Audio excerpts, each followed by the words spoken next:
Hello everyone. So we are having another lecture today that is waterline corrosion. ठीक है, waterline corrosion क्या है बेटा? ये डिफरेंशियल एरिएशन कोरोजन का ही एक टाइप होता है। डिफरेंशियल एरिएशन कोरोजन हमने लास्ट लेक्चर में किया था। क्या होता है? Due to difference in air supply difference की वजह से जो कोरोजन होती है उसको हम डिफरेंशियल एरिएशन कोरोजन बोलते हैं। तो उसी का एक और टाइप है वाटरलाइन कोरोजन। ये क्या होता है बेटा कि आपने कोई मेटल लिया that is partly immersed in water.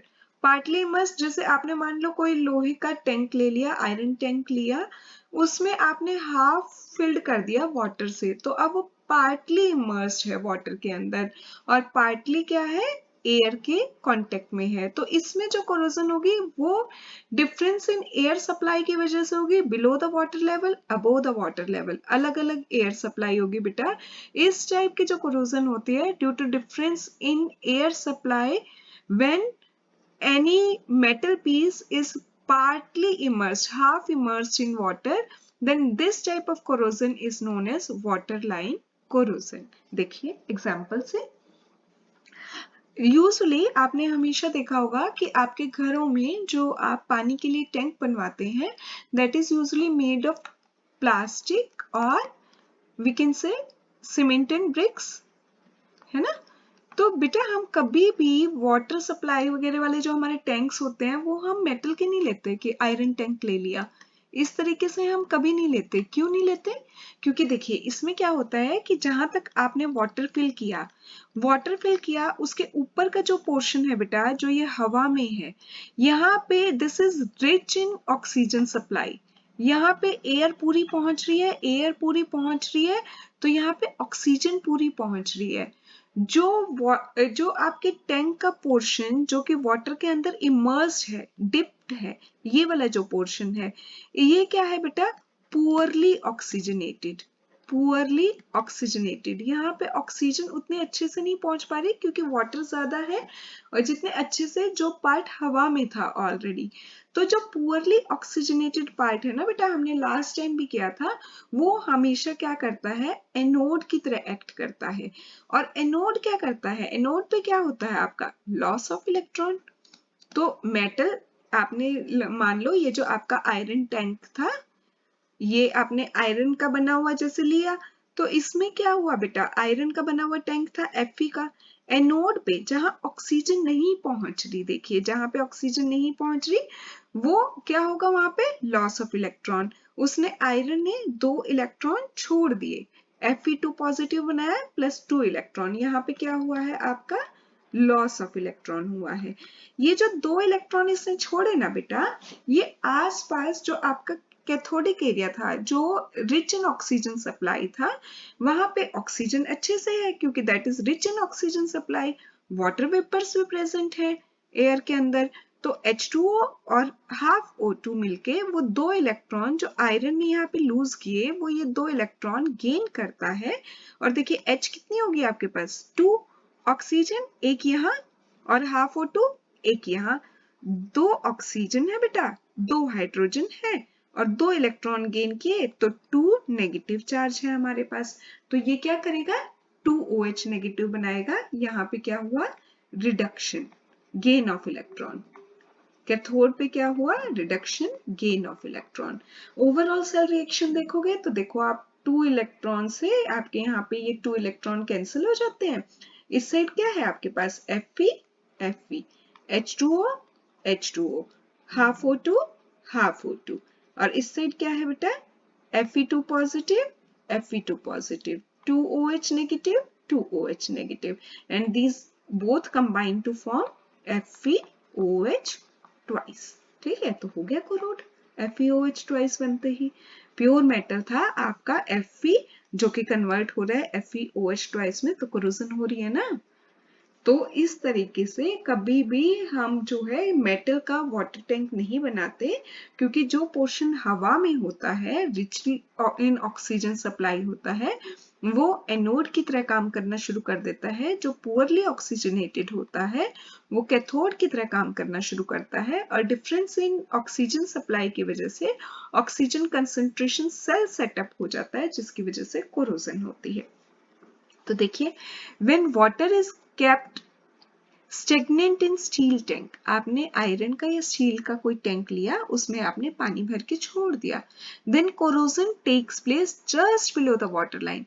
जहां तक आपने उसमें पानी भरा ना बेटा, वो जो वाटर लाइन है, यहाँ तक अगर आपने पानी भरा तो ये आपकी वाटर लाइन है, इसके जस्ट नीचे ये जो पोर्शन है ना, यहाँ पे कोरोजन होनी शुरू हो जाएगी। When water is stagnant in steel tank, जब आपने वाटर को stagnant position में छोड़ दिया स्टील टैंक के अंदर for longer time, the concentration of dissolved oxygen at water surface is greater than that under the surface.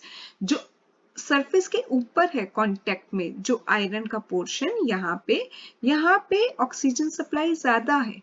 ये भी कह रहा है concentration of dissolved oxygen at water surface के ऊपर ज्यादा है as compare to under the surface.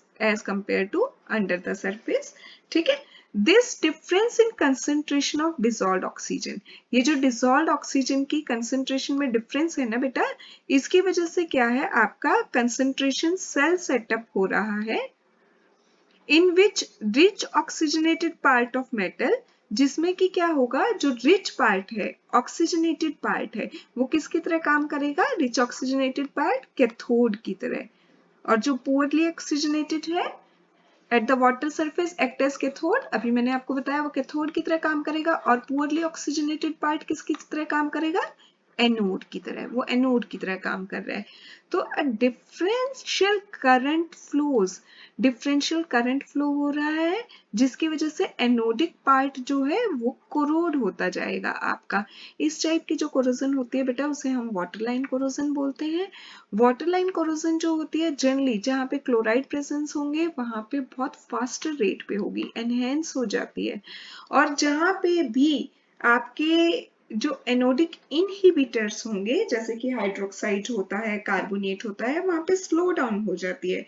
Anodic inhibitors क्या होते हैं बेटा, आपके एनोडिक इनहिबिटर्स होते हैं केमिकल सब्सटेंसेस जो कि प्रोटेक्टिव ऑक्साइड लेयर बनाते हैं मेटल की सरफेस के ऊपर। They form protective oxide layer on the metal surface, तो प्रोटेक्टिव लेयर बना दी ना इन्होंने, तो इसकी वजह से ये थोड़े से हम क्या कहते हैं, पैसिवेटिंग इनहिबिटर्स होते हैं, और इनहिबिट करते हैं आगे फर्दर कोरोजन को, तो ये थोड़ा रिटार्ड करते हैं, इनहिबिटर्स।